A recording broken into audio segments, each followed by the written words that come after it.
Hey, welcome in and thanks for joining us on 6 Plus. I'm Bailey Bates. Here's what's in the news now. Milton hit Florida Wednesday night as a Category 3 hurricane, but people in the southeast are still recovering from Hurricane Helene. One group of men took off for the week and drove to North Carolina to help people in need. 6 News anchor Sydney DeShawn spoke with family about how this mission is ongoing. It's just awful. More than 200 people killed from Hurricane Helene. I think it's more than we can even imagine. Families still stranded from its path of destruction. People are trapped in their homes because there's so many trees that have fallen over the ground and over the, their yards, their driveways, on top of their cars. A group of Central Texans I feel like they have a host of angels around them. are ready to help. If somebody needs a hand, they're there to offer it. Terry Collier-Watkins told me her grandson and his 5 friends started their journey to North Carolina Saturday morning. They got 3 truckloads of supplies and water and 6 guys. It's tough for these guys because a lot of them are just out of college and they don't have very much vacation. Taking off a week of work wasn't in question for them. It's just showing the level of commitment that they have. Even with little to no cell reception.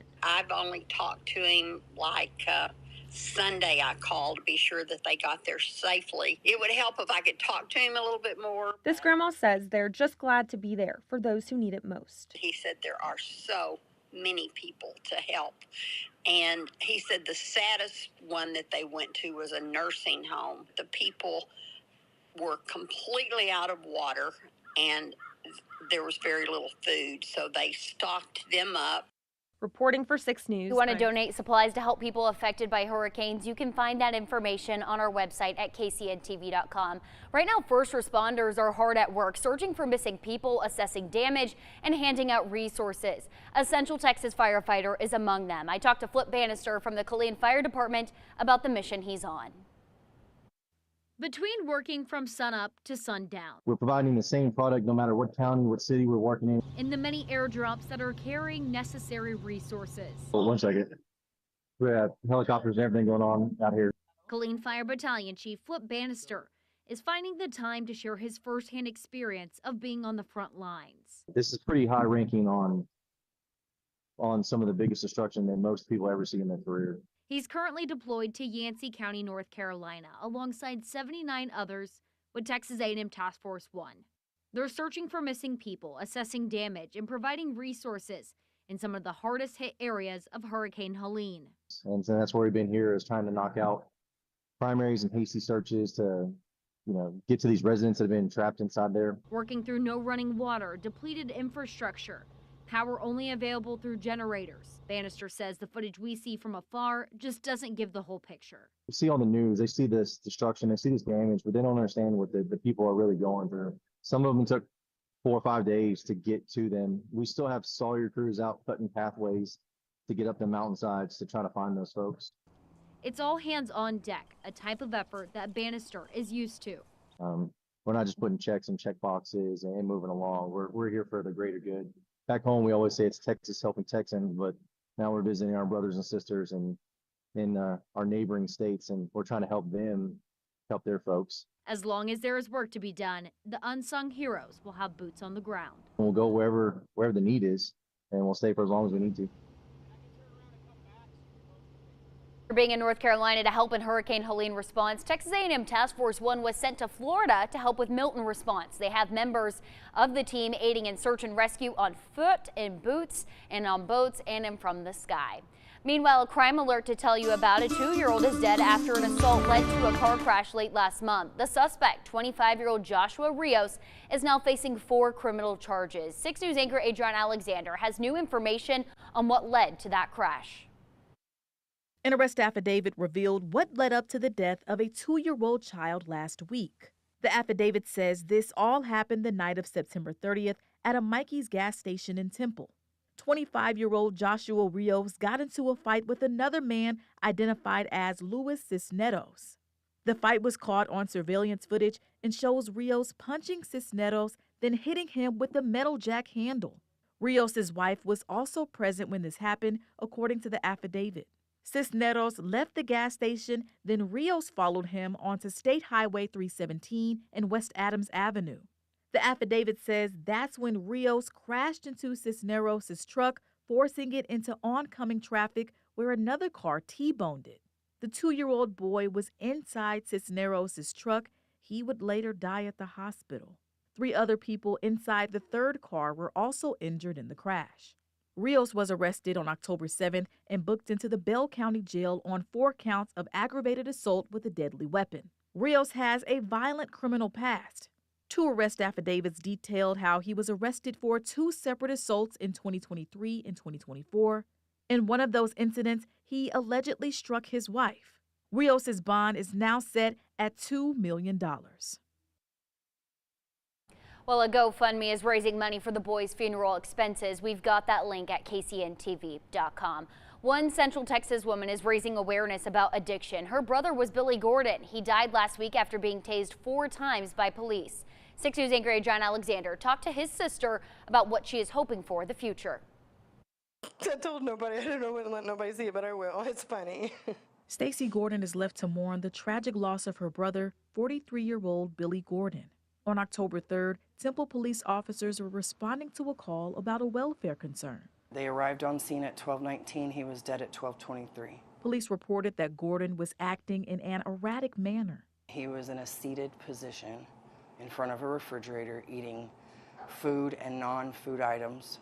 And he may have been on some sort of drug. When I met with the chief of police and everybody, they told me it was something called excited delirium from use of crack cocaine. That led an officer to tase Billy 4 times over the span of 2 minutes. Not long after that, he was pronounced dead. If I couldn't get Billy down with 2 officers, I would have called for more, and I would have physically held him down. I wouldn't have tased him. He's not coming at you. Stacey told 6 News Billy suffered from a drug addiction for 22 years, but never acted aggressively towards anyone.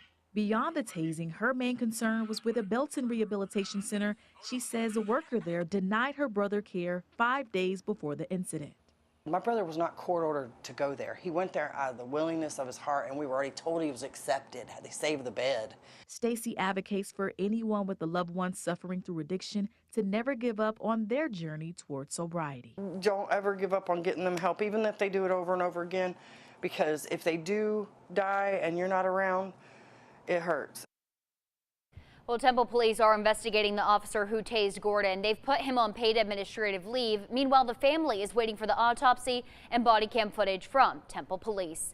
A man is in jail after he admitted to making up an attempted shooting. A volunteer security guard at the epicenter in Burnett reported seeing men in turbans barricading the doors of the building and flashing a rifle. He made that report Sunday morning, and for the rest of the day, 14 law enforcement agencies searched for the men he described. That's according to the Burnett County Sheriff's Office. The leader of the epicenter tells us the security guard broke under a polygraph test the next day and admitted to making up the entire thing. Now he's in the Burnett County Jail facing multiple charges. Well, you don't have to wear a badge to keep Central Texas safe. That's what Governor Greg Abbott told people at the Texas Crime Stoppers Conference in Waco on Wednesday. Nearly 400 crime fighters trained at this conference. They heard from Abbott about the state crime rate and the Trende Aragua gang. The Waco police chief says crime in Waco is going down, and Crime Stoppers are very essential to that effort.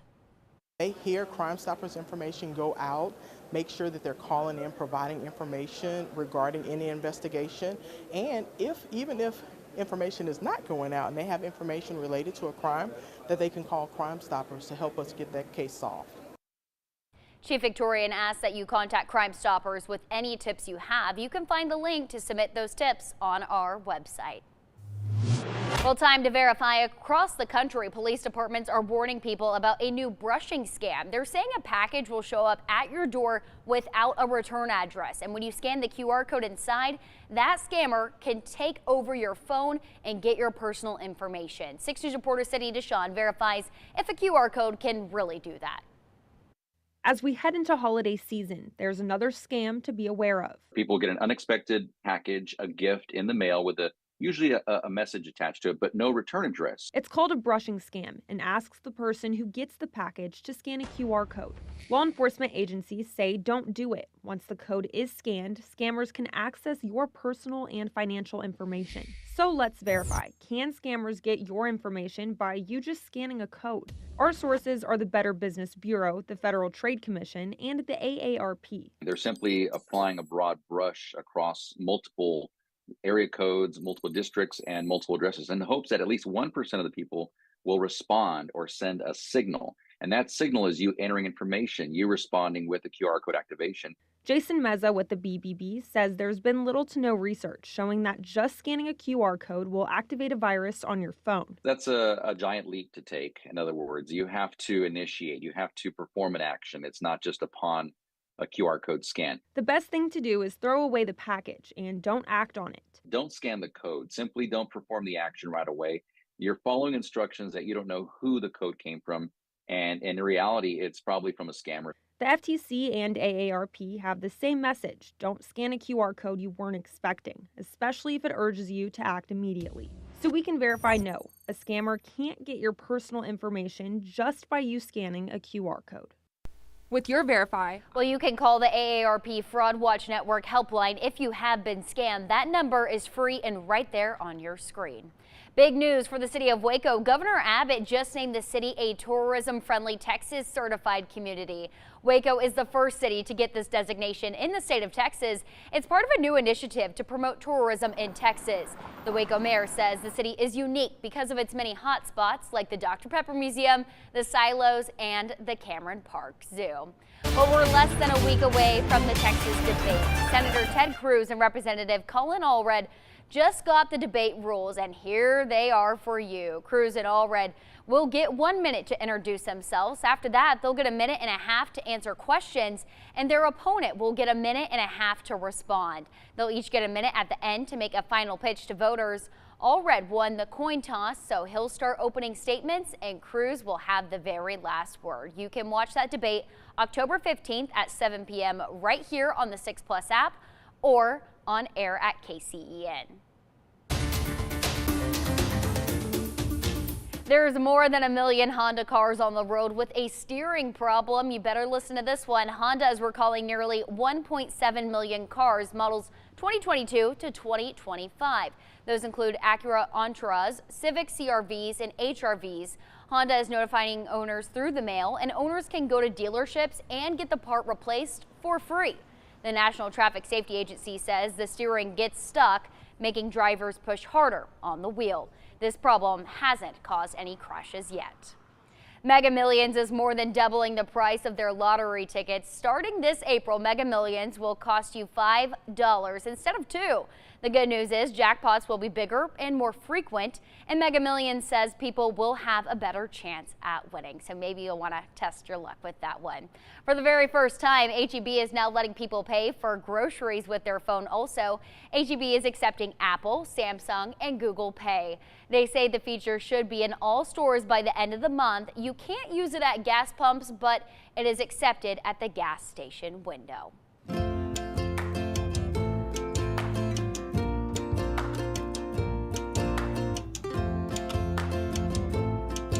A Temple dad is inviting Jeep drivers to show off for his 9-year-old son. Austin Jack Kavanaugh has overcome incredible odds just to stay alive. 6 News reporter Sydney Deshawn shares his story.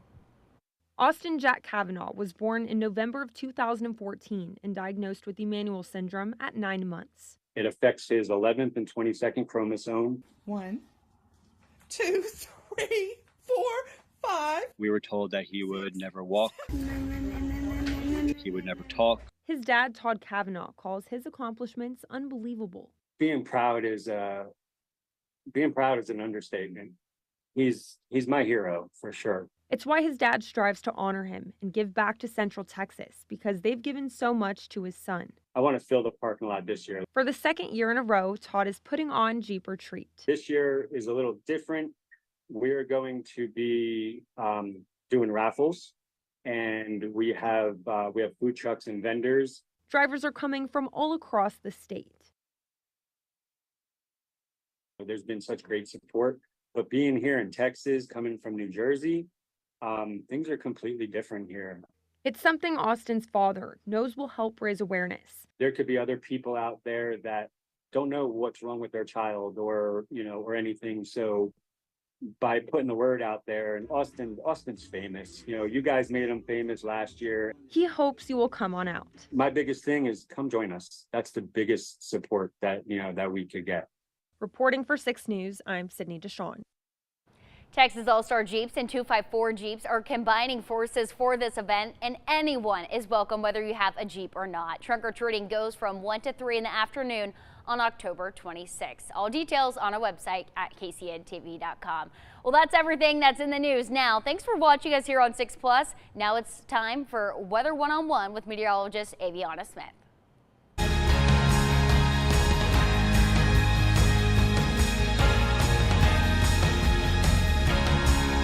Welcome back into another episode of Weather 101. I'm 6 News Weather Impact Meteorologist Aviana Smith, and today we are talking hurricanes because hurricane season has already begun, as it began on June 1st and will officially end on November 30th. NOAA is already predicting an above average season, and so far we've already seen 3 names marked off the 2024 Atlantic hurricane season list. Expect to see possibly 25 named storms by the end of November, but we're going to dive into what does it take to form a hurricane, what does La Nina mean, as well as ways to prepare. So you may be asking yourself, what is La Nina? La Nina occurs when trade winds push warm surface water away and towards Asia, but then you see cooler water begin to surface in the eastern Pacific, and that's when it affects our weather patterns here in the U.S. because typical wintertime weather patterns bring us dry and warm conditions. But what does that mean for hurricane season? As we are in a La Nina pattern, less wind shear is present during the development of hurricanes, which makes it easier for hurricanes to form. But hurricanes are categorized by their winds on the Saffir-Simpson scale, and that start at a category 1 with minimum damage there and winds between 74 and 95 miles per hour with storm surge up to about 4 feet. For a category 2 hurricane, moderate damage is expected, but winds between 96 to 110 miles per hour with storm surge possibly up to about 6 feet. We're getting into a category 3. Now we're reaching major hurricane status. Extensive damage is possible. Winds between 111 and 130 miles per hour with storm surge as high as 12 feet. Into a category 4 hurricane. Now we're seeing extreme damage. Winds between 131 to 155 miles per hour and storm surge between 13 and 18 feet. Now we did see Hurricane Beryl this season already get up to category 5 strength, creating catastrophic damage with winds past 155 miles per hour and storm surge as high as 18 feet or above. We're still not to peak hurricane season just yet. Peak hurricane season will be in the month of September, and that's when we're expected to see our weather patterns transition into that La Nina between August as well as October. And again, that is right in the time for peak hurricane season, so it's very important that you all begin to prepare, and you want to start by grabbing onto items that you need in your hurricane safety kit, which are almost everyday home items as well that are mostly already in your pantry. So you want to make sure you have some type of non-perishable food items in your emergency safety kit in case the power goes out. And speaking of power, you want to make sure you have batteries and extra batteries for your flashlights or any type of generator that you may have to keep you safe and keep you connected to some type of electricity in case of a power outage. And one other thing that's very important is having a light source, whether it's a flashlight or some candles, and make sure that you have matches as well if you do plan on having any candles. Also, a portable charger is also very important to put in your safety kit just in case your devices die, but you always want to make sure you charge your devices ahead of time if you know we have any type of weather coming into the area. And then of course water needs to be in your emergency safety kit as well. And again, just making sure that you pack enough for you and your family. Other things that you can also include in your safety kit, if you all have any medicine that you may take, you want to put that in your safety kit as well, making sure everything is labeled and in a secure location as you are preparing. And again, this is a bag that you can pack and keep stored away by your door in the case that we do have an emergency and need to move very quickly. So you pack all of these items into your bag and you sit it in a safe location. And that'll do it for this episode of Weather 101 as we talked hurricanes. Looking forward to next week's episode with meteorologist Whitney Huddleston.